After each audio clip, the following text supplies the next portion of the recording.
খুলনার দাগপে শহীদ জিয়া স্মৃতি সংঘের আয়োজনে ৮ দলীয় হাডুডু প্রতিযোগিতা অনুষ্ঠিত হয়েছে। বিস্তারিত জানাচ্ছিলেন মোহাম্মদ শামীম হোসেন, স্টাফ রিপোর্টার, খুলনা থেকে। অভিযান নিউজ টিভির সাথে আছি আমি তৌফিক হাসান। হারিয়ে যাওয়া খেলাটির অতীত ঐতিহ্য ফিরিয়ে আনতে এবং যুব সমাজকে মাদকমুক্ত রাখতে খুলনার দাগপ উপজেলার পানখালী ইউনিয়নে কাপ খাটাইল শহীদ জিয়া স্মৃতি সংঘের আয়োজনে খাটাইল সরকারি প্রাথমিক বিদ্যালয় মাঠ প্রাঙ্গণে অনুষ্ঠিত হয়।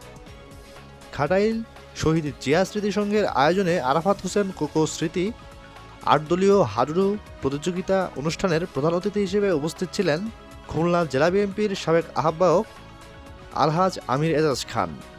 বিশেষ অতিথি হিসেবে উপস্থিত ছিলেন জেলা বিএনপির সাবেক যুগ্ম আহ্বায়ক একেএম আশরাফুল আলম নান্নু।